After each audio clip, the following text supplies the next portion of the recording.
I'm never going to be able to sit in front of a board and say you've had X% in revenue from this training. It's all about expectations and being honest and having that chat. Now more than ever, you've got to forget almost how you think you look and feel on camera and just go for it. And that consistency now, you've got to be posting twice, 3 times a week, really. Climb that cringe mountain, as they call it.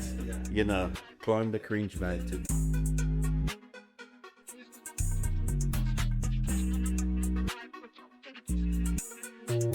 I want to give you guys a chance, obviously, to introduce yourselves, but the whole purpose of Founder Diaries is for our viewers, listeners, subscribers to get a better idea of some of the business owners that are in the area and that they should be and could be working with, and learn from you guys, right? You've been doing this for Swaf Media, celebrating 13 years in business. That takes some doing.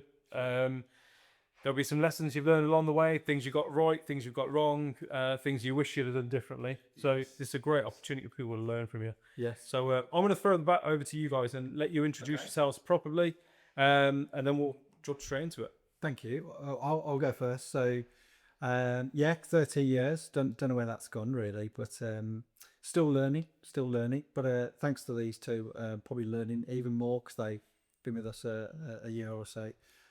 Steve Swoffer, better known as Swof. That's always been my nickname, which is why it's called Swaf Media. Seemed like a good idea at the time to call it that. We're a digital marketing agency. Well, we're not just a digital marketing agency, actually. We do a lot of technology as well. So we do IT, we do lots of hosting, we do lots of tech-based stuff, which we can get into a bit more. It's always been about helping people, really. And so I suppose I started the business because I wanted to help. I felt like I could help more than other people doing the same thing, if you know what I mean. I was hearing funny experiences and bad experiences. So what was a hobby really became a passion and a career. So this has all been born out of, passion and wanting to help people really. And of course, over those 13 years, that's changed a lot. If I think about 13 years ago, what was there even social media? No, I don't think there was. Not been much. Certainly in this early, Social media, the kind of stuff. Yeah. So it's changed a lot in that time, and obviously, the AI is now here as well, which is going to change it all again, really. But my passion really, if you know what I mean, is to actually keep learning, because like I say, if you're not going to keep learning in this industry, you might as well forget it. It's too long. You'll still be putting adverts in the paper, right? Yeah. So it's been a good interesting decade or so, really. Good. Chester, tell us a bit about your background. So yes, you're a veteran on this podcast. I've done a few. Chester Boothe, I'm client relationship director for Swaf Media. So what does that mean is I'm responsible with Steve for spearheading the business development, but more importantly, we've now adopted a more of an account management strategy with our key clients. So what does that mean? We want to help them. We want to help them to grow, because if they grow, we grow. It's as simple as that, really. Providing the right level of service to our clients means that they're going to get a better marketing experience from us. And it's just not just marketing. As Steve's alluded to, we do a whole range of other services. So that's me. Yeah. Hello, I'm Jay Muldoon. I'm the marketing manager here at Swaf Media. I look after the marketing operation. So once we've got a client on board for a marketing service, how do we best work with them to get the best results, really, and the biggest return on investment? I've been here just over a year. I've got quite a nice background with Steve. So I first met Steve when I was doing my marketing apprenticeship a few years ago. And then I applied for a job with Swof and didn't get it. But we always kept in touch on LinkedIn and that kind of thing. And then a few years later, here I am. So basically, in a nutshell, Steve and I do all the hard work, and Jay does the simple bit of just onboarding the client, really. Yeah, just not hand-holding. But that's important, isn't it? That's important, right? Yeah. At what point, I mean, you alluded to this in your intro, where, you've now moved to the kind of client relationship, customer success kind of model that works so well in the tech space, but not really something that's adopted much elsewhere. What were the driving force in kind of, this is what we need to do? Or, what triggered that? Because that's obviously based on either a demand or a decline in something, right? I think from, when I joined Steve, 18 months ago or so, we got some fantastic clients. And in a nutshell, what we wanted to do was become closer to them. And I don't like supplier relationship. I want partnerships. So we get our top 20, top 30 clients in regularly. We talk to them about what are your pain points. It's not a hard sell, but it's about helping them. And you'd be amazed how many of our clients don't still know what we can do. Yeah.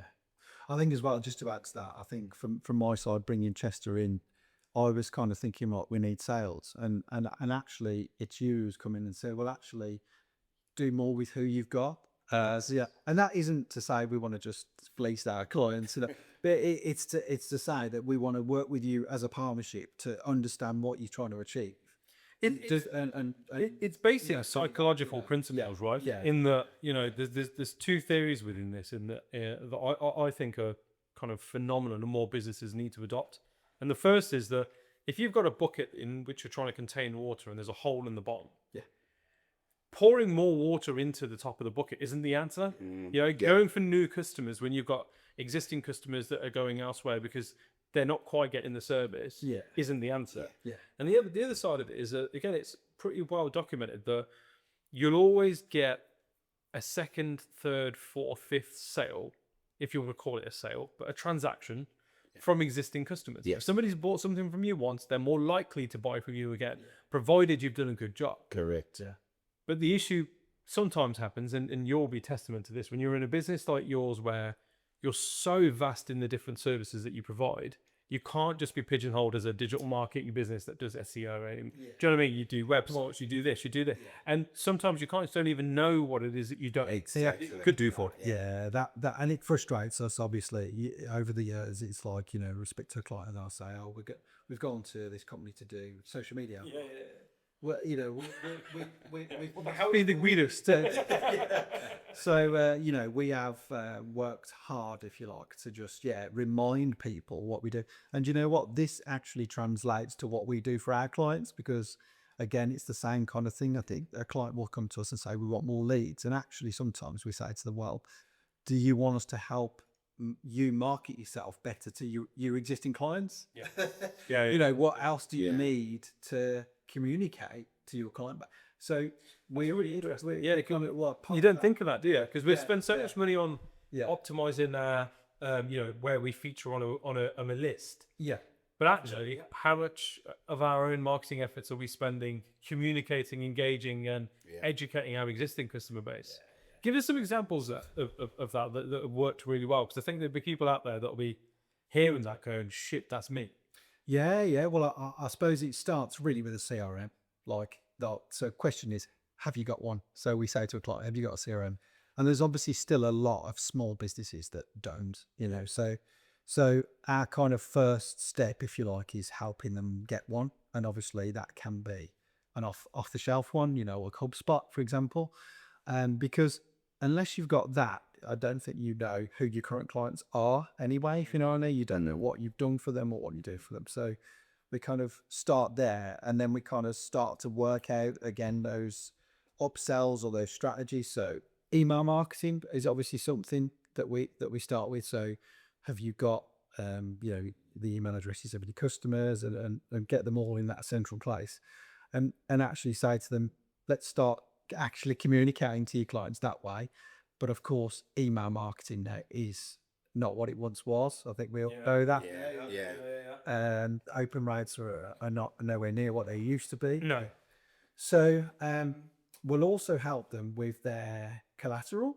So if you're going to see a client that you've got, have you actually got supporting documentation that tells them what you do? So we'll look at their internal kind of brochures, and that can be in digital form or print form, so that, again, they give them that assistance so that they can effectively tell a current client what they do. Exactly. Have you got everything to answer that? I think sometimes,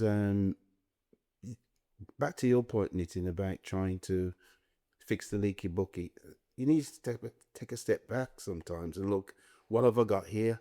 What's going to work for me?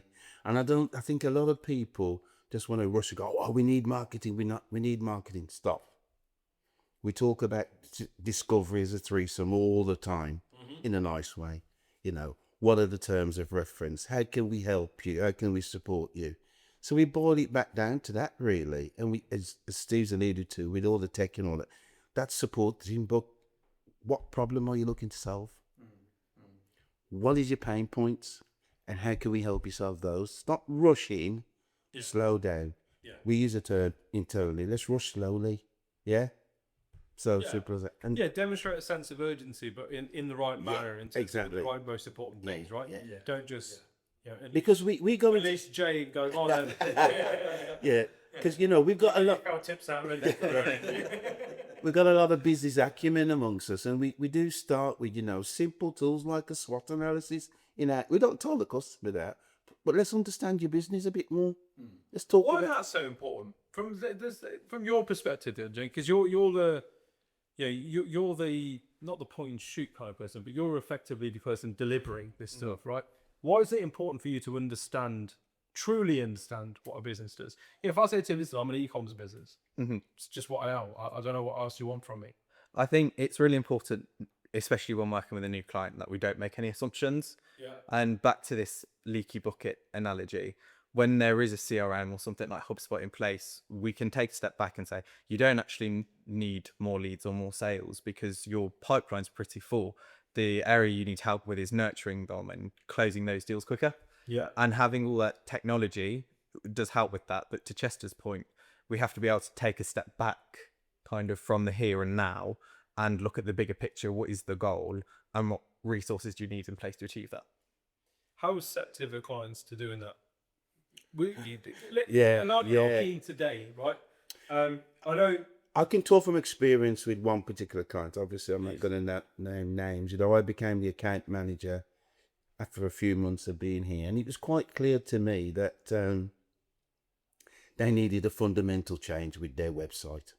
Fundamental change. People were not staying on their website. I won't get to the details of that. They were moving off the website to do something else. And it was clear to me that we just got to bite the bullet. So you need a new website. You need a website that's got e-commerce facilities that people can land on your website and make a purchase. You can't just people land and go off somewhere else. You're losing sales. I'm not going to get into bounce rates and all that technical stuff. That's for Jay, And it was clear. Steve and I had conversations. I said, I've just got to put it to them. Lo and behold, yes, we'll have one. And things have just got better month in, month out. Sales are rocketing. Went for a review a couple of weeks ago, and I went, we keep on getting calls from people who have found us on Google. I went, yeah. Weird, well, that's what I want to hear, So sometimes you've got to you got to speak their language, right? Exactly. To kind of like what you're talking about there is the and I love the sort of the psychology of sales, right? Because people buy based on an emotion, not the facts. And we, unfortunately, when we're tech-minded people or whatever, we spend all our time focusing on the facts, the feature, advantage, benefit of this thing. This is what it can do for you. People buy on the emotion. Listen, I can't make sense of it, but I want a Porsche. Yeah. I'm going to go and find a Porsche that I like. And then I'm going to use the facts to justify that decision to myself. Well, do you know what? It is cheaper on fuel than my current car. And the road tax is it's only a little bit more. But I could take the roof down in the summer. Do you know what I mean? We just justify it that way. Business owners do the same thing with their business. You go in, you need a new website because your bounce rate is 72%, and that's ridiculous. Isn't going to speak anything to me.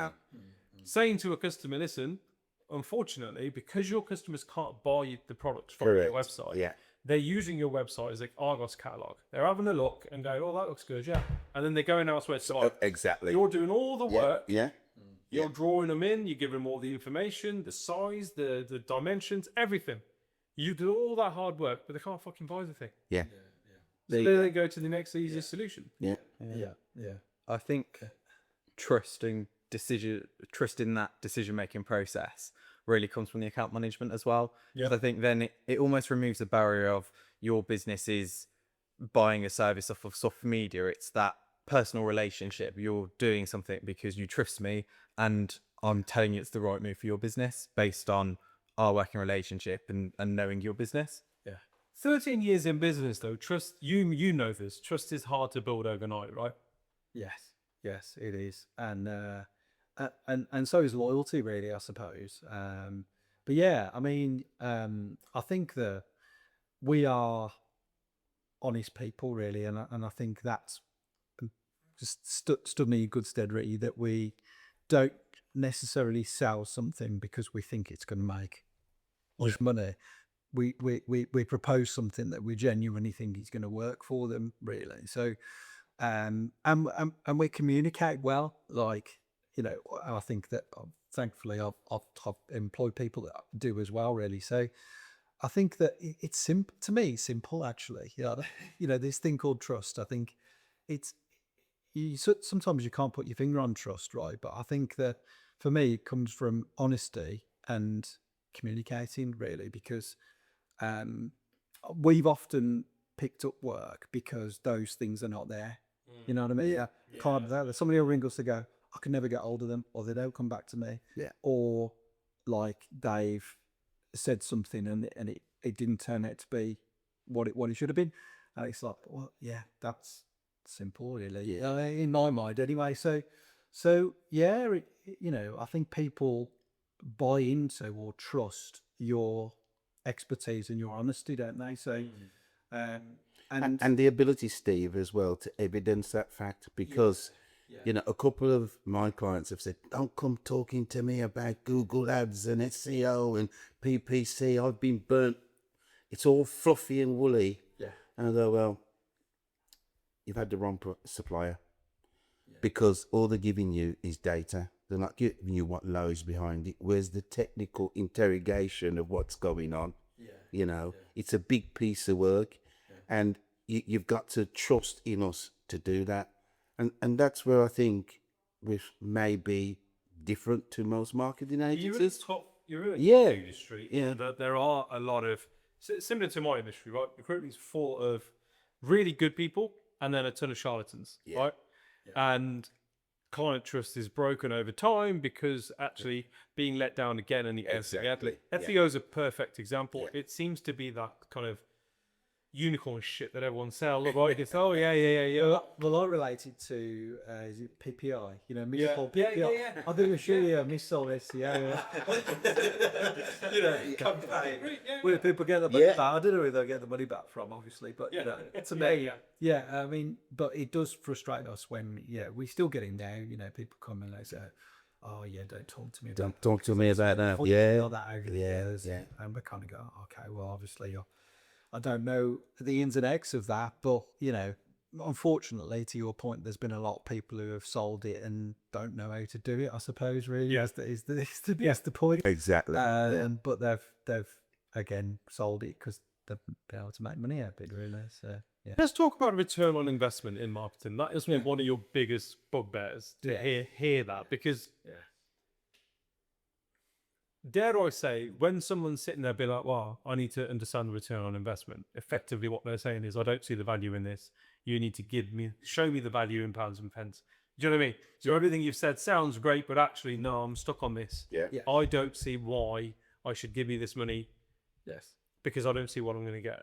Okay. Give me some examples of where you've had to face that, how you get around that, what your answer is to that. Sure. Well, I think if I go first, I think, again, out of experience, really, this has become something we do talk about at the beginning, because also, and it's different, I think, for each client, because what does success look like is a question we try and pose, and also why is it you're using us? So, is it, for example, brand awareness, or is it actually lead generation, or is it e-commerce? Yeah. Obviously, e-commerce is much easier to create that dashboard of, okay, you're spending this, you're getting this many sales. Yeah. But if they are a business that is B2B, and it's a service-based thing, and the sales process can actually take 3 months, that return on investment is definitely more difficult to put on a piece of paper, you know. So we have those conversations to say, you know, if your sales cycle takes 6 months, and you know, we're probably no different actually, because if I'm trying to get a new client, it might take us at least 6 months. Period of building that trust. So you say, Exactly. So if we're working with somebody that's very similar, that there's that 7 touch points of marketing that we all sort of use as a bit of an analogy, then we say to them, look, your return on investment, in all honesty, is going to be harder to actually track.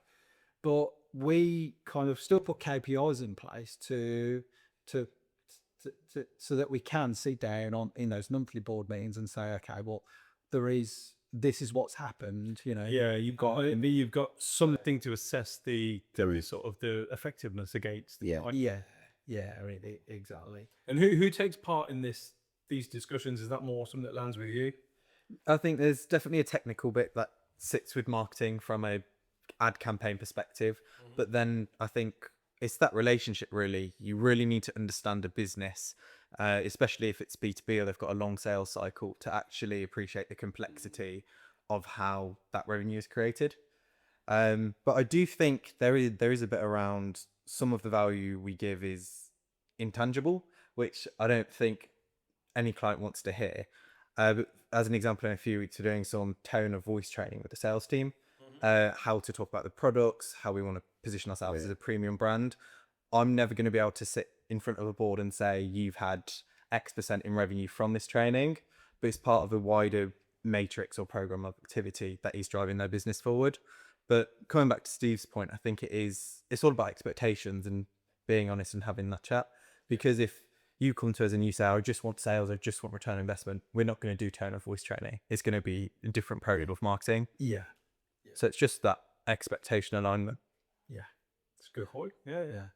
But I mean, the point is we have that conversation because, you know, like we were saying, you can't just jump into something without knowing what success looks like. I don't think. Yeah. You know. Definitely. So it comes down to that discovery piece, isn't it? Yeah. Yeah. Okay. And then one of the things I want to explore with you then is sort of this lack of control as a business owner myself, I find it incredibly difficult to put trust in somebody else, even if I like them, know them, and everything else, because it's my business, it's my brand, it's everything I've grown, right? Yeah. And marketing is, like, I see that as one of the most important revenue driving parts of any business. Everything I do is marketing focused, and everything I have is inbound. Yeah. I don't do any sales activity. Sure. And so for me, giving anybody access to that or complete autonomy of that is difficult. Yeah. You must have clients that sort of like, yeah, that's fine, we'll sign the contract, but like, oh, what are you doing there? Hang on, let me have a look at that. I want it. Well, let's do this together. You know what I mean? Yeah. Don't do that, do this. Yes. How do you navigate that? And why do you think, more important question is, I think, why do you think people are like that? Yeah. Well, I think really adding to what you said there, that the reason they're like that is because it's their business. Yeah. It's their business, and to put that control in, you know, someone else's hands is a big thing. Yeah, we know that. So navigating this isn't easy. You know, but again, we start as we mean to go on, I think. So that discovery that we're talking about. And so, I mean, to be honest, when someone works with us, the first month really is all about getting to know your business. Yeah, really. So, and it's sometimes a hard pill to swallow for a new client, because they'll go, well, hang on a minute, I'm Pat. So let's say we go on a retainer. In that first month, you're not going to get a return on investment like we've just talked about. You're not going to get a return because the first month you're paying us to spend that time with you. Yeah. We want to know everything about, well, not everything, but we want to know a lot about your business so that we understand it. We get to know things like your tone of voice, your brand, you know, guidelines, what you stand for, your values, you know, as much as we can absorb, so then it kind of feels like you're employing us. Because like, you should be an extension to my business. Yeah. Right? Yeah. Right? Yeah. And the only way to look, if I'm hiring an in-house marketing person for the first time in my business, guess what I'm going to have to do for that first month? Exactly. Yeah. Exactly. So because that's how we do position ourselves. Really, it's like instead of employing a marketing person or team, you can use us, and obviously the difference being, of course, you're going to get the skill of 5, 6, 7 people for the equivalent of employing one. But yeah, same deal really. We're going to then need to you're going to need to onboard us really, like you would with an internal person. But yeah, we're going to come into that process asking you the questions we need to know, rather than the other way around. So we can kind of go through our discovery, get to know you, and yeah. So, but having said all that, we still get clients who, let's say, struggle to let go. Yeah. I guess they think they know best because it's their business. Yeah. And Is it not fair to say though? These sort of senses they probably do, right? Well, I In use terms of not necessarily with marketing, but they know their customers better than you will at this point. yeah. Do you know what I mean? Like they know what their So target audience like. I use the analogy really, and I've said this to the guys many a times. If you've got a toothache, you don't take yourself to a car mechanic, do you? No. If you need help with marketing, digital marketing, and all that stuff, you're going to go to a source of expertise. That's what we are. So you need to trust us to do it. And by the way, here are our reviews. Here are our case studies. Here are our testimonials. Let us get on with doing what we want to do. And it's back to my bad tooth, car mechanic or the dentist. Let me do. But to use your analogy, just to challenge that thought process, is there will be times where you go to your dentist and go, listen, this is what I think is wrong with my tooth. Yeah. And they're going, listen, I'm a dentist, man. Well, I know what I'm doing. Yeah. I need to do a root canal. Correct. Yeah. I don't want a root canal. I don't think I need a root canal. I think I just need this. Do you know what I mean? And there are times where you're right, because you know your body better than the dentist will, right? The dentist is going to look at, this is the years of training I've had. I've seen thousands of these cases. Therefore, you fit into this box. But we all have times where we go to the GP and we're like, listen, no, I don't feel right. I know that there's something wrong with me that you're not picking up on. In exactly the same sense, is it not fair for a founder to sit there and be like, look, just I understand what you're telling me, Jay. I appreciate this plan you put together. I just disagree. We shouldn't be putting this much money in Facebook ads. All our customers are on LinkedIn. I want to spend that money on LinkedIn ads. Do you know what I mean? Like, you've got to accept that. You've got to accept. You've got to accept that. But going back to my point, you've come to us to deliver A, B, and C, and we can evidence that. Yes, I agree with you want the Facebook ads and the LinkedIn ads, and we can come to a compromise on that. But in a nutshell, we're the experts. Yeah. We know what we're doing. We will work with you, we will guide you, and we will tell you this is what you need to do to get A, B, and C. Because a lot of other companies that I come across just roll over, and then you lose that respect. You lose that trust. It's a good point. Yeah, I get it. Because actually, if I'm like, no, I want it on LinkedIn ads, not Facebook ads. And then we go ahead and do that because you've rolled over and gone, all right, you're the client. Yeah. Boss, we'll do what you want. And then it fails, the book stops with you, right? Correct. Oh, that agency's crap. And those are the stories that we keep on hearing all the time. Well, but I guess the point is, you're right. I mean, you might say the customer is always right, but I think it's a healthy debate. Yeah. Really. So coming back to your, let's say, debate there, I think that we would, we wouldn't just say we're the experts, which of course we are. We wouldn't just say that. We would justify why we think that is the best option, right? And if the customer still says, well, no, I think it should be done this way, we can still say, no problem, but obviously if it doesn't work, I knew what it'd be. kind of. So most of negotiation. It's the relationship, right? Yeah. I think the key here is that your job is to educate your clients, right? Yes. Fundamentally, what it's going to come down to is if there's a creative disagreement, and you guys are the experts, well, then your job is to engage an education piece with these with your clients. Yeah. And absolutely make it abundantly clear that look, we will do it your way if that's what we're going to educate you. If at the end of this education piece you still feel so strongly that you want to do this, then on your head be it. Yeah. Right? Yeah. Because again, if I was to sit with my lawyer and say to my lawyer, listen, no, I know what you're saying, Yeah. but I'm going to say not guilty. Yeah. Yeah. And the lawyer's like, but if you say guilty, I can get you down to this, and whatever. And I'm like, yeah, I get it. I'm saying not guilty. Yeah. Then on my head be it, right? I can't then blame my lawyers, but lawyers crap. Yeah. Like, should they? Yeah. He did tell me not to do it. Yeah. But I mean, just to, sorry, Joe, but I was going to say, just to kind of round that off, I mean, obviously, if it doesn't work, it wouldn't be like, oh God, but it would be a healthy kind of tweak to say, okay, well, look, let's try it our way now, or let's tweak this, because we don't want to, necessarily Agreed. blame culture. It's not a blame culture. No. But I think it all kind of summarizes in that sort of, you're paying us to give you that return on investment. Well, we can only give you that if you're going to go with what we think. You've got to take the showers hot. Exactly. It's that accountant conversation, isn't it? How often do you speak to the accountant? You don't, yeah, because you trust him or her to get on with their job. I Yeah. suppose you could.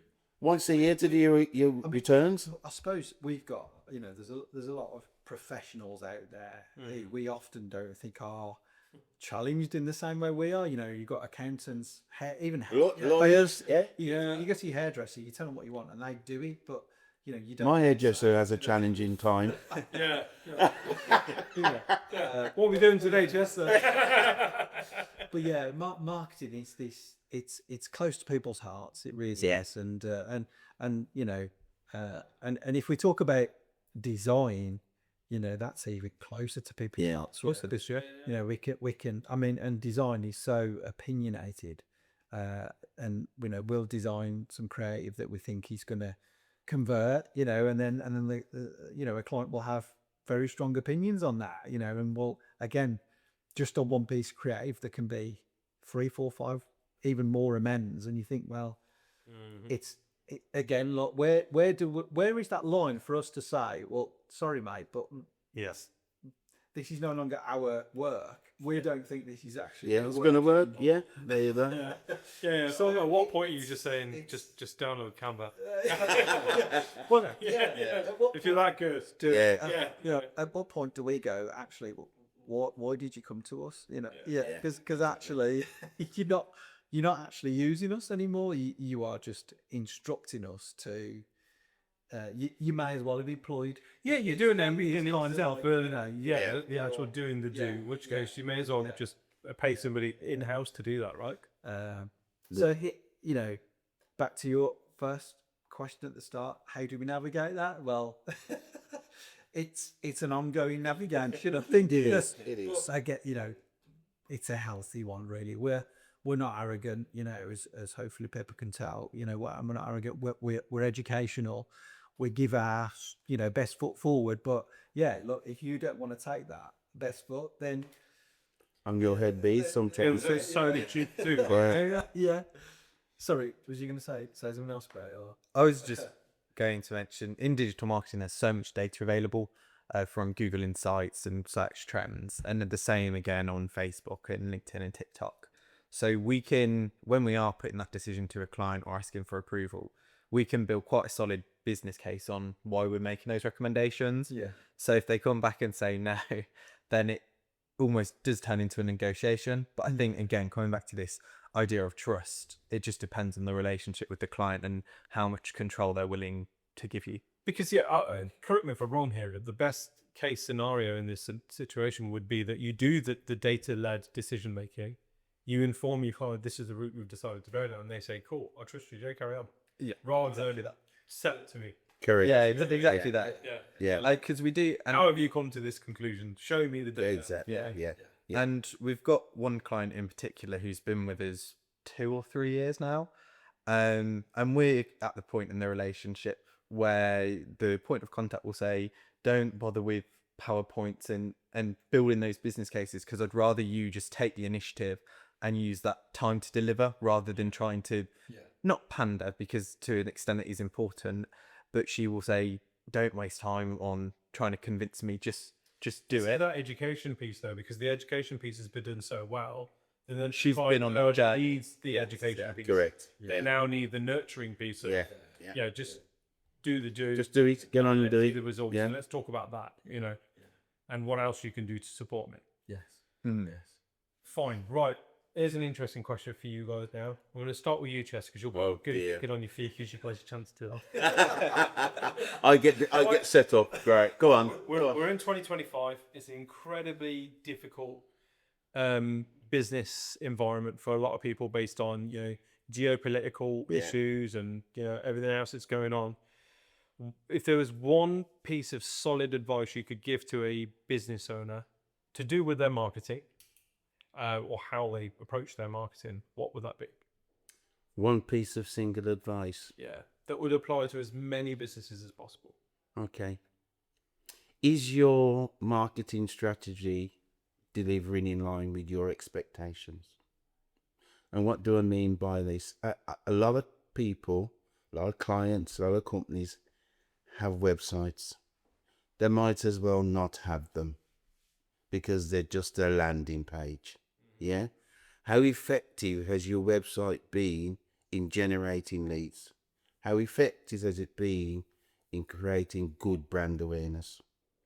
So, to give one answer would be really difficult. There's a range of things there, but it's about how effective is your digital marketing strategy going in place with your object expectations, in a nutshell.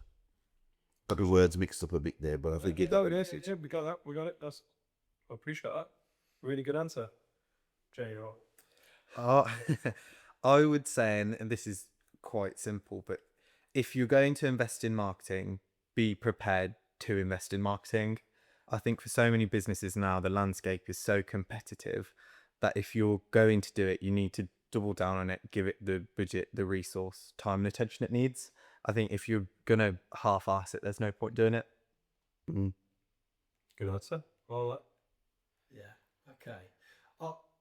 you got the hardest part. They'll give me 2 gems away. I mean, I'm just thinking about your question. What I took from your question is, what can they do themselves? Possibly that. Yeah. But I think either way, it's probably consistency and visibility, really. So, it's so easy to post now on social media, right? So the question is, why do people do it still? And I'll be honest, I can actually relate to that because I'm quite introverted, and I think that now more than ever you've got to kind of forget almost how you think you look and feel on camera, and just go for it. Because we talk about, obviously we consult with clients a lot about social media, and there's still this massive fear, if you like, I think of posting, which I have experienced and still experience myself. So I think that probably my advice to people is just go for it, really. And that consistency now is crucial, because you can't just do one post and expect anyone to really see, can you? You've got to be posting twice, 3 times a week, really. So that's probably a takeaway for people, really. Just throw yourself in the deep end. Get on into it. Really. Climb that cringe mountain, as they call it. Climb the cringe The mountain. thing is, I get why there's that apprehension. We grew up, and you're a generation younger than us, right? But we grew up in the anybody and everybody on TV was a good-looking, do you know what I mean? Yeah. And so you kind of relate social media to that. That's the new telly, right? Yes. Do I really want to put a picture of myself out there? Not really. I don't think I look great. I don't think anyone's going to want to hear from me. I've got a face for radio. I've got a voice for, whatever it might be. Yeah. Whereas a lot of the younger generation, you guys grew up with kind of just do it. Weird looking people creating YouTube channels that are now multi-millionaires, and so there's less of that apprehension that exists in that generation. Yeah. But in that generation, they're not yet those prominent decision makers in businesses. So there's this gulf that we've kind of created ourselves by being like, well, I'm not going to post but somebody should. You know what I mean? You should post more. Well, why don't you? I don't know. Why don't you do? Yeah. So yeah, no, I like that. Right, I want to wrap us up with 3 questions we ask on every Founder Diaries episodes, and this is going to be for all 3 of you. Bit more difficult for you guys to answer at this point, and I appreciate this, but I'd like you to try your best. Biggest success in life or business? You want to say this? I'll go first. Biggest success in life or business? My family. Very simple. Got 4 kids. I won't tell you how old they are, but some of them are old. And then they've given me 3 grandkids as well. And that's my biggest success. To be blunt. Yeah, I think that's it. Love it. Yeah, I think, and this might sound a bit cliche, but for me, it's just kind of being here and being where I am in my stage of life. Job 2 years after all we do. Yeah, but I am a big. He told me he only took the job so that he could reject it, but he forgot to do that bit.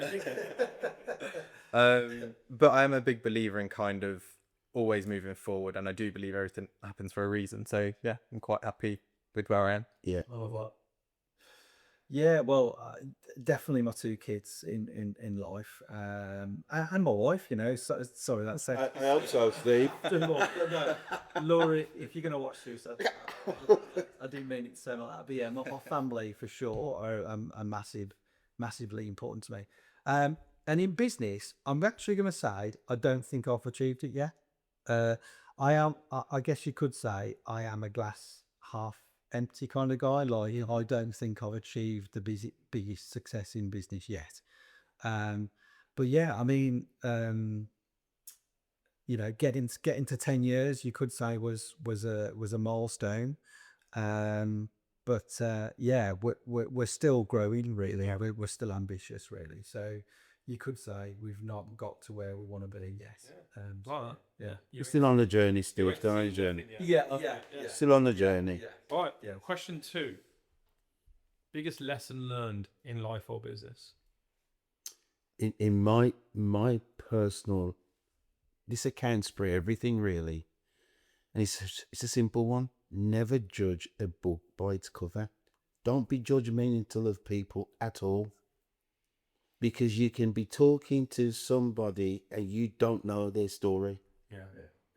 Everybody's got a story and you don't know. And you know, I get talking to a lot of our clients, and you start talking to them and they say, did you know so and so, and they ended up going to school with their brother, you know, or his sister's seen a friend of so and so that I know. So don't be judgmental, and don't never judge a book by its cover, and everybody's got a story. Simple one for me. Okay. Yeah. Similar for me, really. Just enjoying the journey. I think being kind of in an earlier stage in my career, perhaps it's always about having the next thing, but actually sometimes it's nice to just stand still and appreciate where you are.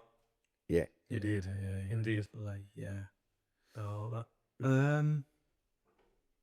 Yeah, you can't cop out this time if it hasn't happened yet.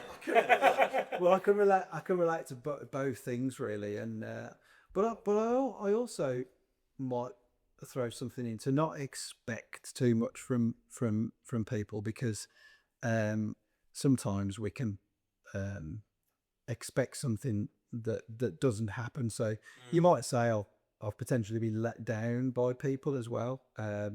And I suppose that's a lesson learned, I suppose, to not, and it probably relates to what you both say, because Jay, as you say, just appreciate what you've got now, not what you're expecting next week, you know.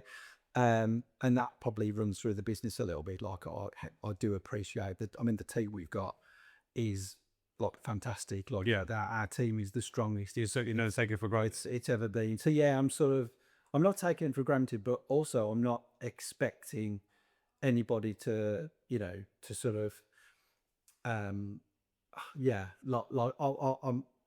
learned to appreciate people for who they are and what they are right now, not expect what they're going to be in a career's time, really. So yeah. All right, I got that. And then to wrap us up, very simple question: what advice would you give to your younger self in life or business again? Well, start my pension early. Start my pension early. Messed up there big time. You didn't think you'd make it. No, that's what it was. That's what it was. The life I. What advice would I give to my young self? Slow down. I was in a hurry to climb that corporate ladder in my younger days. And when you get there, it ain't what it's supposed to be. Yeah. Yeah. I'm more happy now in a company where there's 13 of us. You can speak to the directors. You can make decisions on the spot than I ever was working for some large organisations. And it's very simple for me. That's it. Slow down. Be grateful for what you got. Yeah, I think I'd have to cop out and echo that. But I think it's really good advice, and I've had roles in the past where I've been in a more junior position, and I've always wanted to progress, and the whole time I was anything progression. When's the promotion going to come? And then having moved on, I thought, I actually really enjoyed that role, but I didn't enjoy it. Because when I was living it, I was just focused on what was next. Focused on the Yeah, and I suppose it's similar, really. I suppose, like 13 years, obviously, into the business, and I suppose I expect, you could say in some ways that perhaps, let me rephrase that, stop comparing yourself to other people. Yeah. Really. So, and that probably is something I've realised that I don't do anymore. But you could say 5 years into the business, I was probably looking at other agencies going, well, why are they 3 times the size I am? Stop that, because we're all on our own journey, really, and our own circumstances. So really, it's about, just appreciate what you've got, right, and not compare yourself, because again, that's what social media can often do to us, isn't it? So just try and appreciate who you are and what you've got, really. And 13 years is to be celebrated, Steve. And there's a lot of companies that have started up and folded in 2-3 years. So 13 years. We're doing all right. And we got through COVID, so I think the best analogy I ever got with this sort of stuff was that you're not in a race. No. You're on a motorway. Yeah. There's a fast lane, a middle lane, and a slow lane. Yeah. My journey is my route, right? Yeah. You don't know when I'm coming off. Yeah. You don't know where my destination is. Yeah. I don't know yours. Yeah. I don't need to race you there. Sure. Do you know what I mean? Because you're gonna. There's no one first on the motorway. Yeah. But for some reason, when you're younger and you're like sat in the back of the car, you're like, overtake that one, overtake that one. We're winning. Winning what? Yeah. Winning what? Yeah. What the fuck is the race? There is no race. I'm getting off at 6 junctions down. This guy's carrying on for 2 more hours. We're not running the same way. We have completely different destinations, completely separate journeys. And there might be times where we overlap and cross and overtake each other, and that might happen. It's that corporate race to the top, Herky. And then Race to the top, race to the top, race to the top. But And again, the top is different for each one of us. So the top might be, I just want to arrive at my destination. Yeah. That's it. Yeah, absolutely. I thought that was such a poignant analogy, because we're not in a race with each other. No. And I think that's what stops a lot of business owners from collaborating with people in the same industry. Yeah. There is so much that you guys could offer, similar size or smaller agencies in the marketing space. Yes. In terms of guidance, support, lessons, and there's loads that you would learn from them. Oh yeah. Because we have this mentality that we're running in a race with these people, we don't want to help and support each other. More collaboration would be great. It would be great amongst our peers. Gentlemen, any final closing thoughts, any pearls of wisdom, anything that I can use as a clickbait to get this on? His podcast clicked on. Any pearls of wisdom? No. Like you said, run your own race. Run your own race. Yeah. No, I can't think that you've had on my pearls of wisdom. Come on, lads. No, just phone it in. It's fine. Right. Right, chaps. I want to thank you so much. Thank you. Cheers. So been insightful, guys. If you want to hear more from Swaf Media, follow them on LinkedIn, go to their website, connect with Chester, Jay, or Steve. All the links to do so will be in the description in the video below. Thank you for watching, liking, sharing, subscribing, dude, all the cool shit that you guys do that allow me to call this a job. I'll see you again next time. Thanks for watching. Cheers, chap. Bye. Good. Thank you.